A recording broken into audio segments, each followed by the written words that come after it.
Hi, this is Martin Fowler, and you're listening to the Agile Uprising.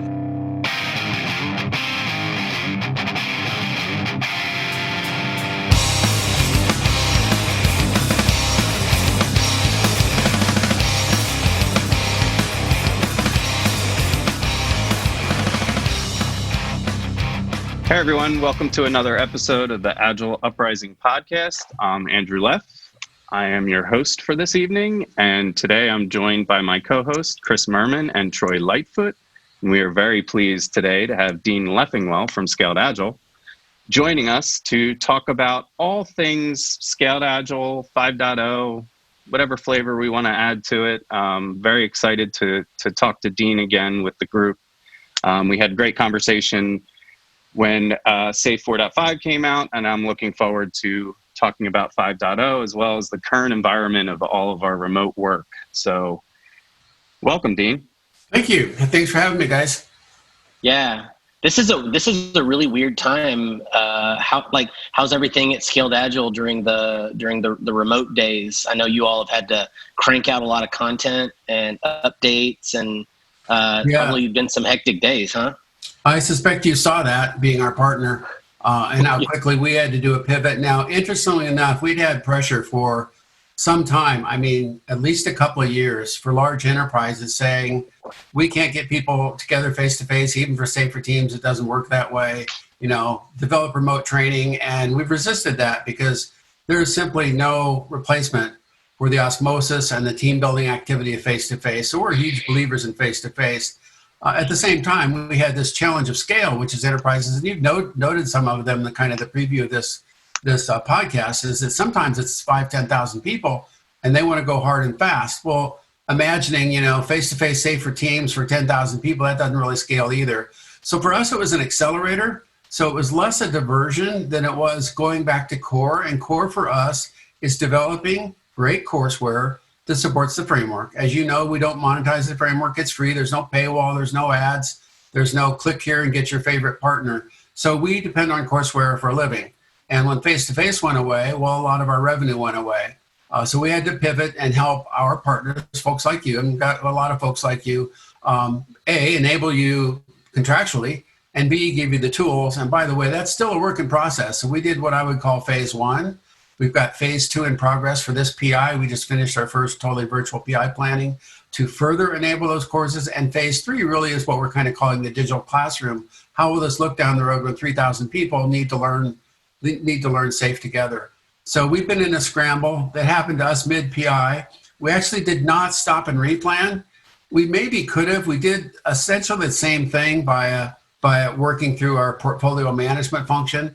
So when we got to the end of the PI, some of the objectives were funky. And some people said, well, we've substituted the right ones, the ones we did. And my team just stuck to the originals because, we're trying to, that's a predictability measure, not a measure of goodness or how hard you worked. So it was a little twisted that way. But the net effect was we did a pivot basically mid-PI. We came out of it, okay, we're a strong company. We're in no danger of existential crisis here at all. So we feel good, but we feel good at lower revenue for sure. And I look forward to the time when I could be on stage at the summit and meet 200 people, in 3 or 4 hours. And we're tribal beings. So this is not my view of how we'll all work later, but it is my view of how a lot of us are going to work a lot of the time. Yeah, it does feel like regardless of how we come back from this, things will be different, right? So I agree. It's good that you all are seeing that, right? And we don't have to get into the whole remote, virtualized coaching, launching, training thing because that's messy in and of itself. But it is interesting to see, hey, how do you shift when things are going to be different moving forward? Because it will. One of the things, you previewed this a bit with Safe 5.0, and I still have the pleasure of occasionally digging deep and developing real method work in the company. And I actually wrote the organizational agility article. It went through, I think, 17 revs with my team. And each time my feelings were a little bit hurt. But we got to, kind of bullet number 3 there, which is strategy agility, and started talking about how it is that when you know what your way of working is, we know what our portfolio epics are, we know what's in the team's backlogs, we know what the commitment we had for the PI. When you know all that, the ability to make a change is not so difficult. because you can filter that through, and nobody's sitting there, like automatically proliferating change backlog items, where we're working against a different portfolio, a different set of objectives for the PI, and everybody understood that. So we didn't stop and replan kind of physically at all, or even virtually, but logically we kind of did.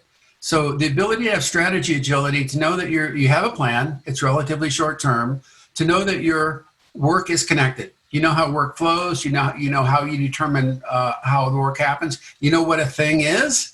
Is an epic to remote enable our coursework? Well, you bet.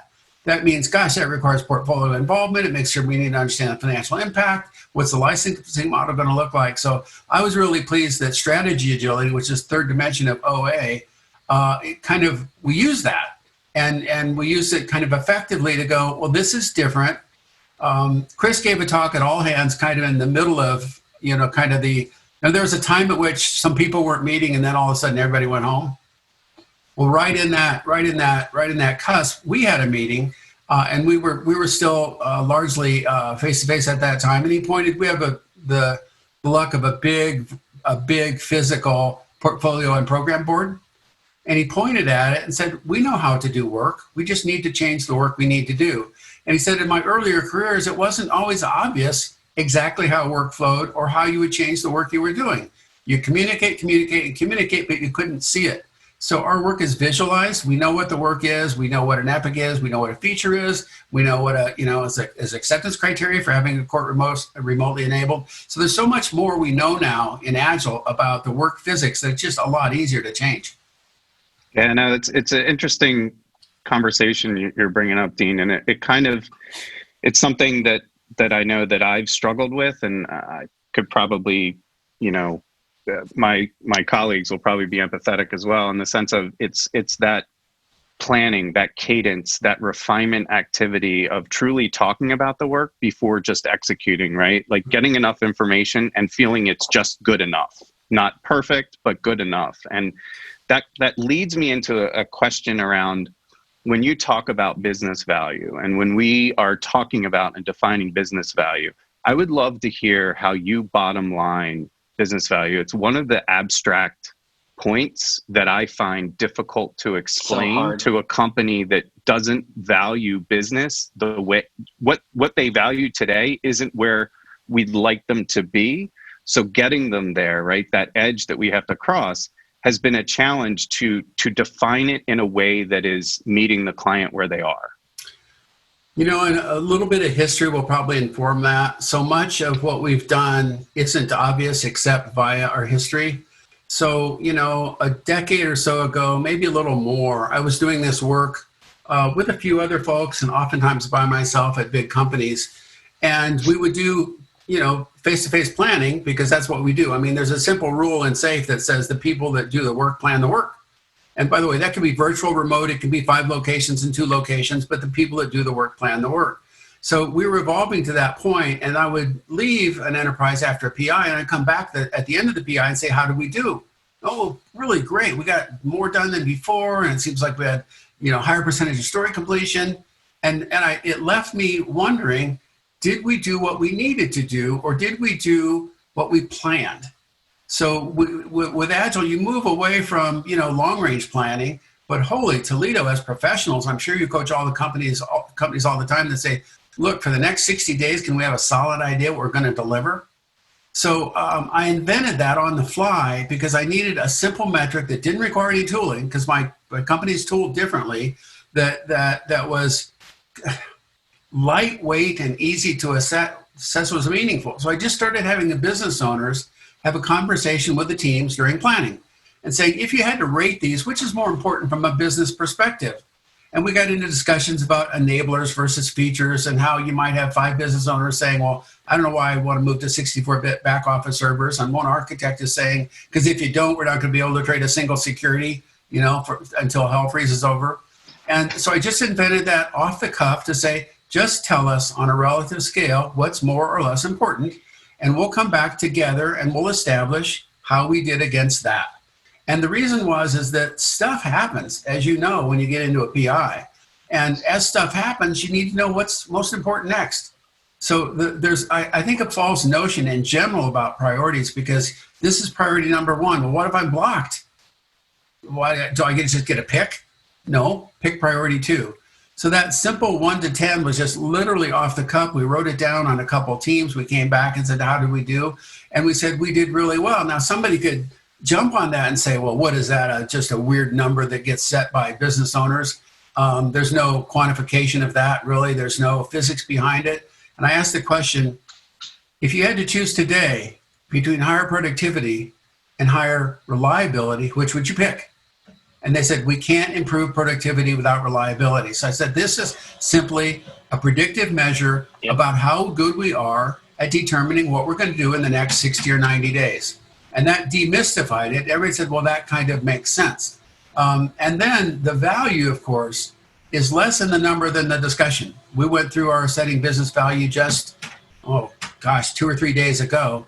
And each time the development team would go, I didn't know that was so critical. And the business owner would go, I didn't realize we couldn't do this if we didn't do this other thing.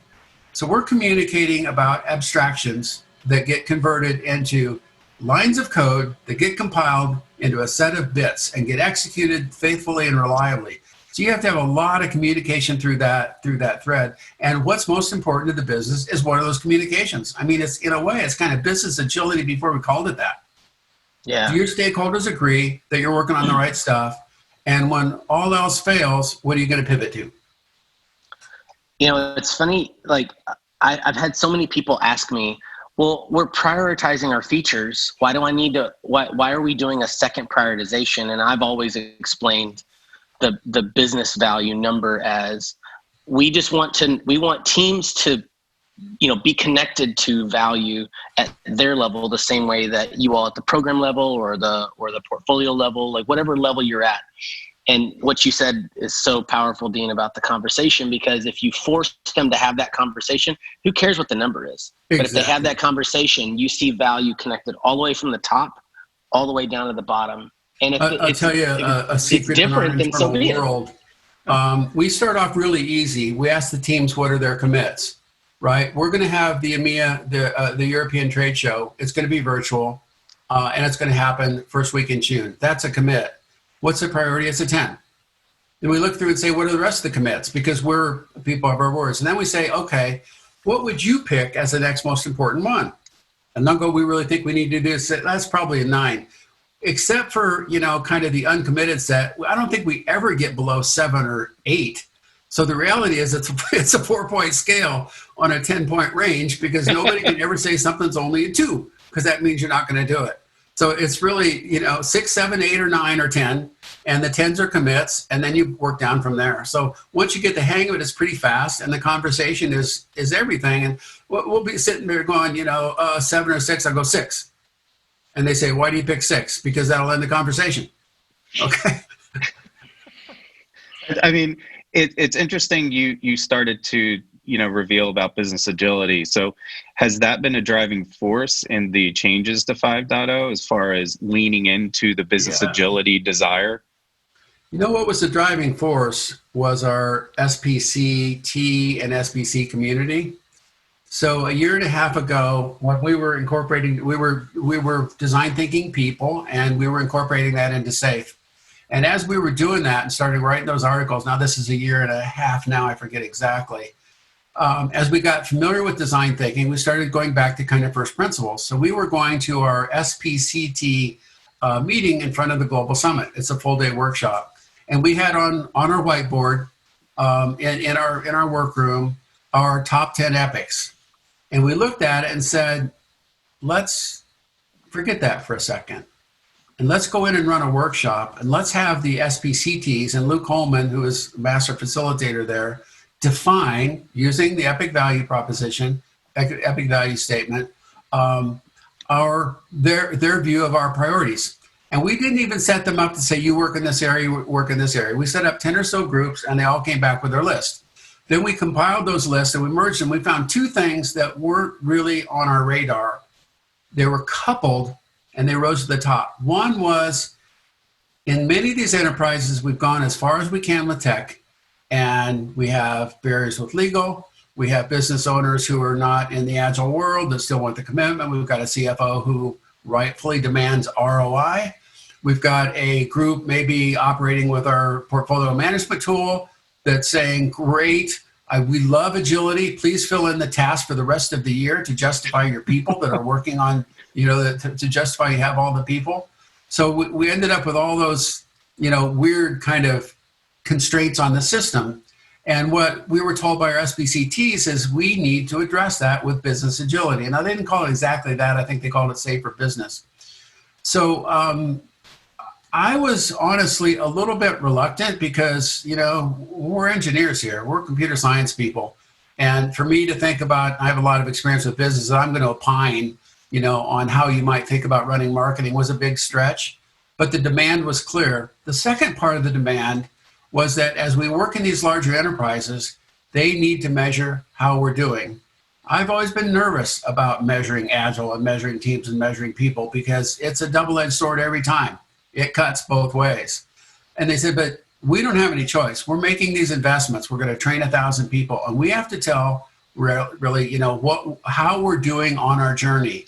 So then that kind of launched what we now call Measure and Grow. And we went live with that at 5.0, but I'll preview here. We're actually going to finish that 360 loop this next week and publish our Measure and Grow database. So that would say, okay, if we're not good at this area, what do we do? Read more articles? Try harder? Okay, come on. Take a course? I did, or maybe the right people didn't. So they ask us two things. We want you, Scaled Agile, to lead us down the path of business agility, number one. And number two, you got to help us tell our customers how they're doing. Neither of those were on our roadmap. So the number one and number two from our customer's perspective, and by the way, we went to the SBCTs, we went to the voice of the customer, and we went to the partner meeting. We had 250 partners in the room, and we all had them prioritize those epics, and that's what they came back with. So we didn't jump into business agility because I'm kind of a savant that says, I'll bet everybody really wants their business to be agile. We jumped in it because our customers and partners said, this is what you need to do to help us next. So that wasn't cleverness, that was listening. And that's why that whole design thinking thread is so valuable in there, because you really stop and say, well, what does customer centricity look like? I come in with my 10 epics and have them prioritize. No. Why don't we have them tell us on a whiteboard what we should do, whether we're already thinking about it or not? Now, they missed some things that we think are really important, and I won't go into those details, and we've continued to evolve that. For example, the whole area of DevSecOps is an ongoing development. So we added those back, but we stopped and listened first. So we were in the understanding. Now, another interesting story about that is there were 5 or 6 of the tables that said we need safer business or business agility. So I took thought leaders from each table aside and I said, what is it? How many definitions do you think I got? 150. Exactly. Some tables had 2 definitions. So what I learned from that is it's really valuable. It's like agility with a small a. Everybody wants it and nobody knows what it means. So then we went back to first principles and looked at our core competencies and say, honestly, none of these really address that. But from the standpoint of organizational agility, value streams and arts do if it's done right and you reorganize. And then the other thing, this whole lean agile management paradigm, it really kind of befuddles you. But what I think will occur is that the real management paradigm is continuous learning. It's not, either servant leadership or command and control or agile thinking. It's continuous learning. We said without continuous learning, either for the implementation or for the company's success in the market. So again, continuous learning and OA were the things that we said, if we add those, and by the way, also enhance the leadership part and clean up a little bit, we used the Scrum definition for team. There was a dev team and a Scrum owner, a Scrum master and a product owner. Well, if you're talking to a small team of marketers, or you've got, maybe you're doing some reprocess engineering. Well, those people don't think of themselves as developers. So we lightened that language a little bit and just said, hey, they're agile teams, and they could be blended teams, mixed teams, cross-functional teams, or whatever. So it threaded through the entire framework as kind of a watermark that said we just step back a little bit, still support dev teams. This is still a software business for the most part, but we need to make sure that our peeps are comfortable. And we've been working on safer marketing and safer hardware teams, and all the things that will add some more muscle to the promise of business agility. And we're also starting to see it. We saw it in this crisis. I just put up a case study today from a Brazilian media company, and they talked about how once they engaged their business, they achieved a different level of business agility. So the term starts to be out there. There's a Business Agility Institute, and we just kind of channeled on that and said, we have to do more than we did. But it wasn't that we were that clever. It was that we really listened well. Now, interesting enough, we did the same thing this year. And the answer this year was we need to get back to the stuff we didn't do last year. We moved business agility in first place. So we didn't end up with a big strategic pivot at all this year. It was, well, now we have one, of course, with COVID. But prior to that, it's like, would you please clean up all that other stuff you said you were going to do last time that got trumped by business agility? So, Dean, this is great stuff. It's Troy here. I have a slight change of topic. I mean, safe related, but it's not around business agility, if you don't mind. And it has to do with some kind of basic tangible things at the art level. You know, one of the problems that we run into is, as coaches is, management, leadership, they want to know what to measure, right? And they, there's a lot of metrics you can use. And one of the things that, a lot of us try to distance themselves from is using velocity as a metric, and try to use it for more forecasting for the most part and capacity management. But one of the things that I'm into, and I think some of the other folks on this call are as well, is probabilistic forecasting. And I'm curious if you have any thoughts on probabilistic forecasting instead of story points in SAFE, and have you seen that before, and just general thoughts? So if Luke was on this call, he'd talk to us for about a half an hour, and we'd have to get him to shut up after a while on probabilistic forecasting. I will have to say that I feel like it's a good day when I can work with 100 or 150 people on an art, and they can say, I think in the next 60 to 90 days we can do this, and I'm pretty sure the next thing after that is this one. Is there more science under probabilistic forecasting? I'm sure there is. Is there smarter ways to do it? But I'm this kind of pragmatic first principles guy. This is what the business objectives are. This is what the PI roadmap looks like for this PI. This is about as good as it gets. Now, a year from now, I could have a whole different answer, and Luke could have taught me all of this stuff, and we'd roll it in like participatory budgeting. We didn't have that 2 years ago either. But right now, I got to admit, I don't really understand it. It's one of those things that sounds great, but I wonder what the science is, and I don't know. Okay. Well, I do have some experiences with it. Be happy to share at some point. Maybe write up a blog post, and we'll link to it. Okay, I'll do that. Sounds good. I love giving Troy work. That's the thing. Like more work we can give Troy. Hey, with the framework team and the company in general, you got to be careful about what you suggest. That's right. That's right.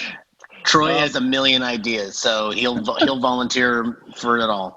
All right. I'm sorry. I don't honestly feel like I have the domain knowledge and competency to really address that. But I'm confident there's more science than we have in SAFE right now. And if that science develops it, for sure, we'll figure out how to apply it.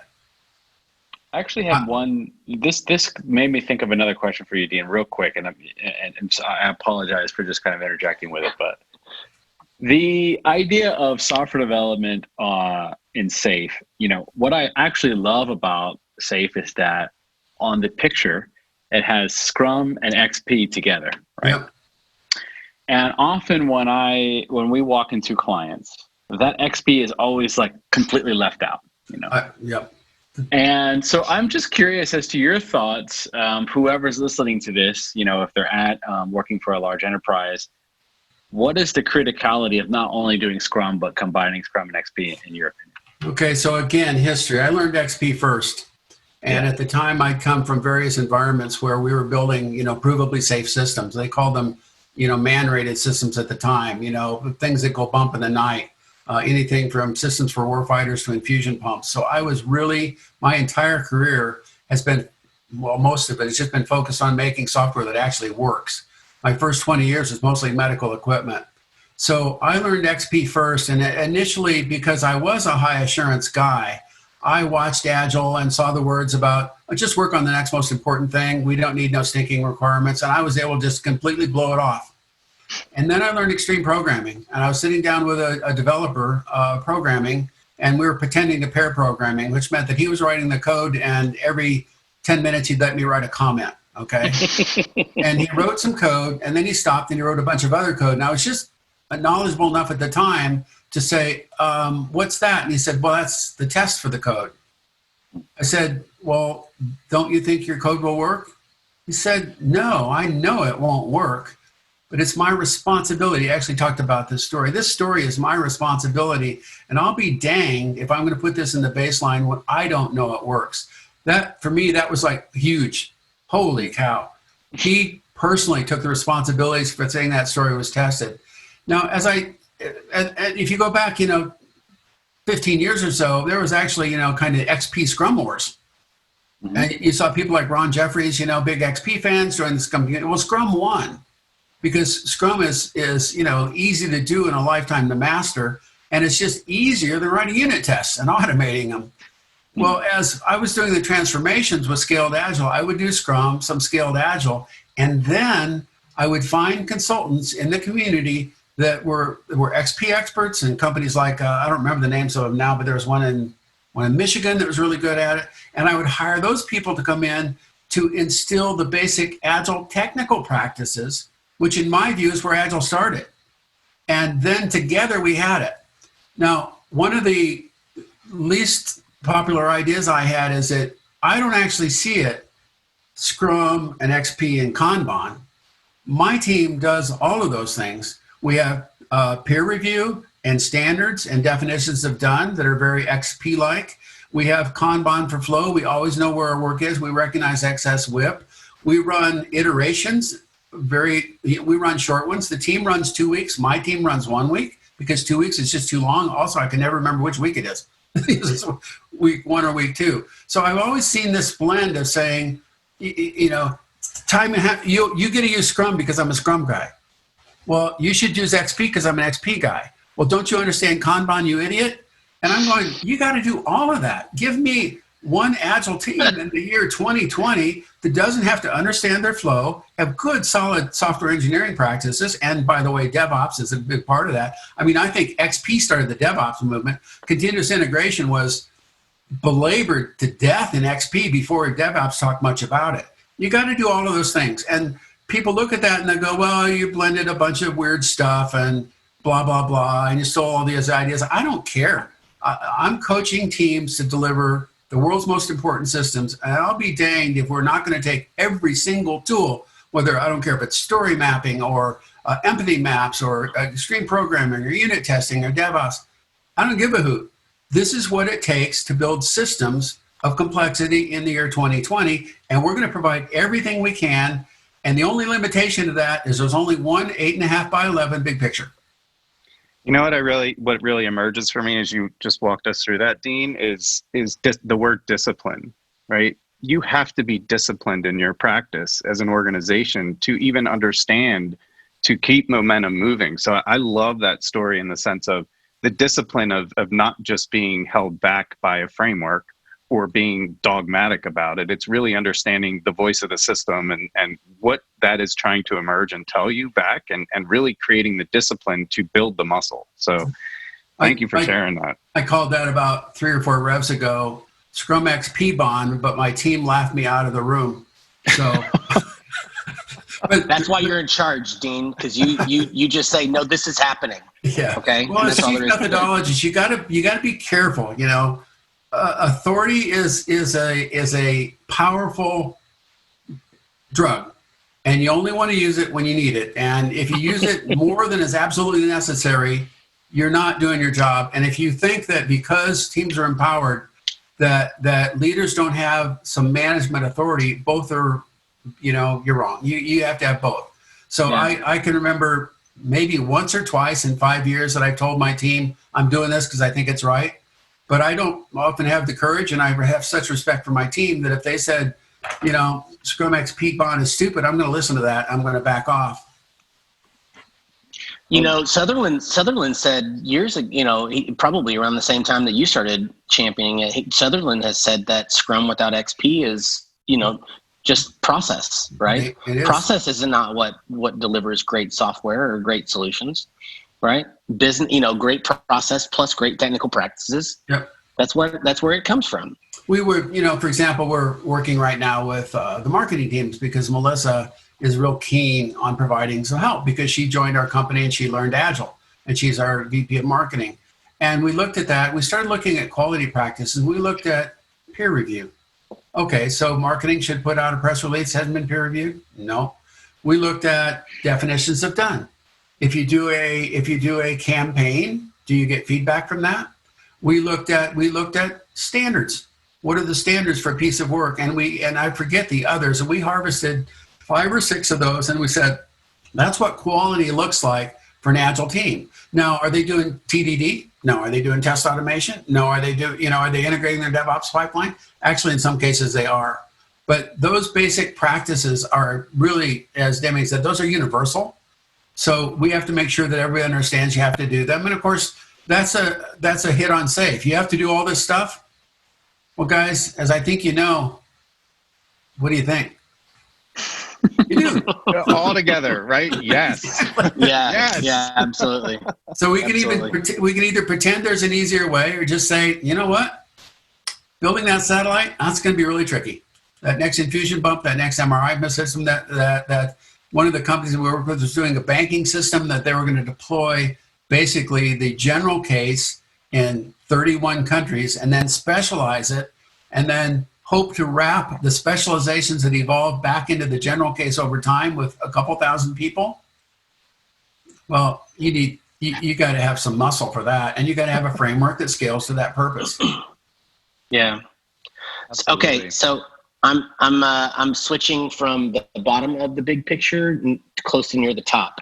So I'm doing this for purely selfish reasons because I'm having to do this with my client right now. Lean portfolio management, right? So it is in my mind one of the most complex parts of the framework. It has so many moving parts and nuance, and also the people that are going to be working that level, they actually have like titles and power. They do. And egos and authority.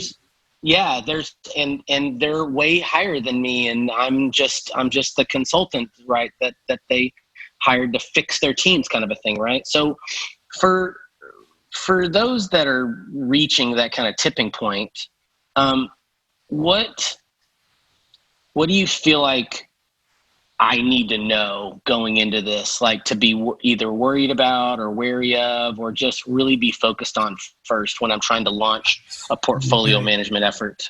That's a fair question. And the reality is, I think there's 2 things that are precursors to being successful there. You have to understand the taxonomy, right? You can't advance science without knowing what a thing is. If they've never heard about a feature or an epic or a Kanban system, right, or a value stream, they're going to be completely lost. It's just gobbledygook. And we as techies, we get so invested in that taxonomy that it's like, well, of course, that would be an epic. Well, what the heck is that, right? That's one. And number 2, the principles really do matter. You've all taught Leading Safe. You know that the first now 6 hours of that course is the principles. Why do we set base design? Why do we not use the old milestones anymore? Why do we want fast feedback? Why do we want to apply the MVP thinking to our epics? If those 2 things are present, your executives, I mean, these are big boys and girls. They're not stupid people. I remember there was this theory, you remember, maybe 30 years ago, the Peter Principle. Everybody gets promoted to their area of incompetence. I've not found that to be the case. I remember when we were at Rational and we worked with IBM and Microsoft, every time I went to IBM and Microsoft, I met people that were every bit as smart as we were and totally on their game. So these are bright people who have a different perspective and who don't necessarily have the same taxonomy under their belt, and the principles they've been led to, the management principles they've assumed over time are no longer relevant. If you get that right, it's like, it just works great. I don't have any metaphors that can be repeated in a session like this. The other thing that's interesting about LPM is that for years we said, wait on that. Nobody gets it yet. You've still got your SDLC milestones. They're worried about compliance. You got budget audits. You got financial audits. You got internal, external audits. You just don't get there. But what's happening now is people start to recognize how valuable it is to have a way to reason about strategy. And the reason that's so nuanced is it's all abstractions. There's not a line of code up there. They don't write any code. They're only words that express ideas. So as such, that's tougher. And you've probably seen that quote from Jeffrey Moore. It says, we just don't have a good dialogue for reasoning about strategy. We don't know who does it. We don't know what their titles are, and we don't know how to bring them together to resolve that. So the portfolio area has been there for us, since day one. But it used to be, hey, there's some epics, there's some people. Now we're starting to flush it out to create a bit of a protocol, which is sequential. Can you do strategic themes? Probably. Do you have to stop and refigure out what your strategy is to do that? Maybe not, because it's implied. Okay, well, if it's not implied, you're going to have to do that. Okay, I've got strategic themes now. Can I now look at my epics and say they relate to a strategic theme or not? Sure. How do I create epics? Where do epics come from? Well, Why don't we sit down and do a SWOT matrix, and then we'll invert it and say, what would we do to further our strengths and either mitigate or ignore our weaknesses? Well, those are initiatives. Those initiatives are epics. So that thread of hope for consistency and guidance is thinking tools. We don't tell anybody what their strategy should be. Even you guys don't do that, right? You may have people in your company that do, but it isn't us. But to say, here's a thinking tool that said, have you considered this element of strategy? Have you looked at the portfolio context? What KPIs would we measure a value stream by? What's a value stream? Okay, you've got to get down that road and put those constructs in place. And I'm sure what you've discovered is that if you work with enterprises and they either don't get value streams or they think they do and do them badly, you're going to be in trouble because we don't have any way to reason about the flow of work without organizing it around each individual value stream. Well, mapping projects as value streams is really key. What I think that I like the idea of going earlier is that it forces leadership to think big with their ideas, as opposed to oftentimes what I see at companies is they know how to get to the granular level and they focus on the granular level and they don't think big. They don't put the right wording around the big. Granular, it means you get the what, not the why. Right. And then all of a sudden you're doing development work and 2 people are doing the same thing or 3 people think this is differently. And, what's it mean to remote enable a course? We put an article out. Well, did that change the course? No, it's the same slides. Okay, well, how are they going to do that exercise? Well, I hope they read the article. Well, obviously we're clever than that. But communicating around those things is where the abstract becomes tangible. The challenge up there is it is all abstract. They're words. Yeah. They're epic. They're prioritized. They're WSJF. They have lightweight business cases, but none of it is code. So if we can pull on that thread a little bit further in the sense of when you're talking to, and having done a lot of work in the strategic area, when talking to clients, large clients, right, enterprise clients, when they want to go ahead and start to scale, let's just say their Scrum practices are few and far between, pockets here and there. When they want to launch, right, and define an LPM, would you say that it's okay to start there? Or would you recommend? I would. Years ago I wouldn't, but now I would. And a number of reasons for that. It's different, but there's no unit testing and there's no DevOps up there. So the reality is it's different in a way that's probably tougher for us to relate, but this is their natural place to play, right? This is their domicile. They hang around with that stuff. And secondly, the bugaboo in all of this is excess multiplexing and too much whip. Well, that doesn't just start at the team level. That starts by saying, when we just did our big pivot, we took stuff off the radar. So our CEO is a lean thinking manager teacher, and he said, we're going to do this stuff now, and my ears are wide open to tell us what we're not going to do.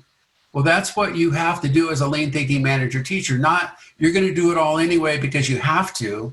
You have to recognize that some things you're not going to do. So if you want to have your capacity, if you want to have your demand match the capacity, well, you can't just flip a switch and change capacity.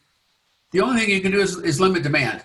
So starting there is okay by me, so long as they're willing to listen. They'll spend a couple days in leading safe. They get the taxonomy. They think about it. They go away and say, let's try this. That's great. But if they just walk in and your value streams and epics and strategic themes, it's just going to be Greek to them. It's going to be like having them come down and try to coach us on how to write a method in C#.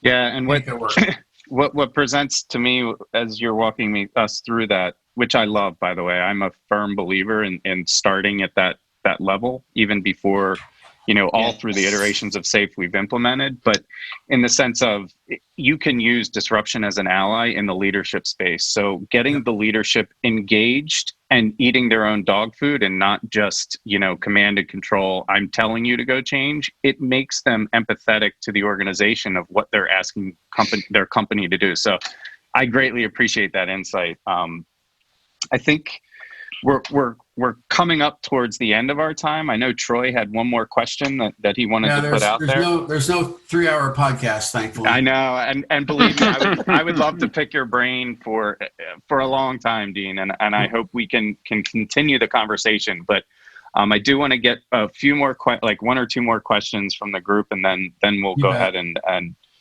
let everyone go back to being socially distant.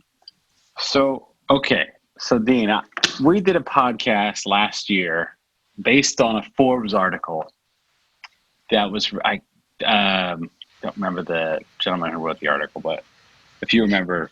We'll post it in the link when we release the show.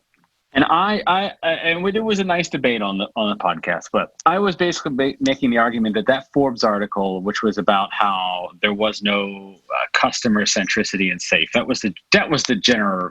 I remember that article. Yeah. That's what happens if you look at the big picture and draw your judgments and you don't read anything. Basically, Dean, that was what I said in a nutshell. Literally his entire argument. Yes, I said this is the definition of set amp a straw man argument, Yeah. So, and then there was some recent, 4 or 5 months ago. Excuse me a second, Troy, but yeah, I remember that article well. Yeah. It's a lot harder to say that without 5.0. They have to look the other way now. They have to look at, they have to look across the room and say, I don't see customer centricity and say, the customer was always there. Yeah. So I agree with you, because actually one of the things I did was internally at the company, I just circled everywhere where the customer is represented, but it doesn't say the word customer, and it was like all over the map. Yep. So anyway, the point is, my second question is, there was some presentation that was done. Was it Department of Defense or maybe it was a government agency, and they were basically talking about was some negative thing about SAFE and scaling frameworks in general. And I was just curious, Dean, when you see these type of things in Forbes or that get some kind of publicity and get it spread around, what is your take on that? Because a lot of times, to me, it seems like people writing this, and I can't speak for everybody, but maybe either one, they've had a bad experience, which is obviously valid. Can happen. Or two, looked at a picture on a website. So I don't know. I remember one of I won't say who. One of the thought leaders out there in the industry that says, "I don't really know much about SAFE or understand it, but I really don't like it." And that was his intro. Right. So here's how we respond to that. Number one, we need to be the adults on the Agile block, because our customers and your customers take their work seriously, and they don't want to see me throwing tomatoes at any other thought leader. And if that thought leader throws tomatoes at us, it doesn't stick, because the market doesn't want to do that. I put it in 2 categories. Some are just stupid and wrong because they don't like SAFE for another reason. Many have significant financial motivations to not do SAFE. Just a fact. Okay, that could be it. So the ones that are stupid, I just ignore. Now, in most of these, for example, let's just go back to that customer centricity discussion. Mm-hmm. That was stupid, and yet we fixed it, right? Yeah. So we are inspired by this, and whenever we find something that we go, that's kind of interesting, we fix it. And one of the traps we're in right now is in kind of this whole kind of DevOps thread. people look at the big picture and say, they release every PI, how slow is that? Crap, if you click on the article and read it, it doesn't say that at all, but that's all they got. It said, oh, look at that. Every 10 weeks, they're going to release something. Well, that's a place where we haven't helped ourselves because they can look at that and interpret that. So what we're thinking about now is how would we eliminate even that? Because one by one, we're able to say, that's a good point, we'll fix it. And we don't have 5 major releases, as you know. There was a 4.5, there was a 4.6, and you might not know there was a 2.5. So we're actually at kind of the 8th or 9th release, and we can go pretty fast. So when we see things like saying, we don't see customers in SAFe, I'd argue with that. And they say, we don't see design thinking in SAFe, I go, that's a good point. Give me a year. So we kind of look at it as have at it. Please tell us the stuff you think that sucks so we can change that, because some of our customers might see it the same way. You know, I've got a Scrum trainer friend that for years has just bagged SAFe, and he, due to the coronavirus, everybody's quarantining. He's got all this spare time now on his hands, and so he took leading SAFe, and he was like, there's something to this SAFe thing. And I remember when I got the text, and I was like, thank you. Like, listen, all frameworks have their pluses, and but in the end, they're just frameworks, right? But they are. The people that spend the time to like go through the material. I was one of them when I went 3.5, 4 years ago when I first took my SPC class, right? I was like, this is stupid. I'm not going to enjoy this. This is a waste of my time. Why am I having to do this for my clients? And now I've spent 3 years launching trains, and I totally get it. Like, it's you can't spend time with the material and not truly see there's some value in it. Yeah, but I truly believe it. But you gotta, put your fixed mindset away and click and read. And if you're not economically motivated to do that, you're pretty unlikely to do it. I mean, the reality is we've really seen success in the market. The case study I put up today, 80% improvement in basically customer net promoter score. This stuff really works. So it works, and consequently it's scaled throughout the industry. Well, that means that we're disrupting lots of things, other people's opinions, other people's methods. And, leaders take arrows in their back, and I don't mind. I've been leading my career. I got holes all over me, but still having fun. And as long as those case studies say our employee engagement went up 25 basis points when we adopted SAFe, I'm good to go. So sling away. Give me your best shot. We've got an organization with 10,000 employees whose employee engagement just went up by 25 basic points. And the previous podcast we did, Dean, if we land this, and I love where we got to it at the, we're wrapping up, coming toward the end of our time, is you said something, and I hope you don't mind me quoting you, you don't make apologies for anything. And I loved the transparency of what you just walked us through, that you live, eat, and breathe the dog food that you're serving, right? Like you eat your own dog food as an organization, and you welcome the feedback, right? Good and bad. It's all data that is all important. So I really appreciate you being transparent and, not apologizing for what you're putting out in the universe. And it's what is the one constant thing with every framework is people.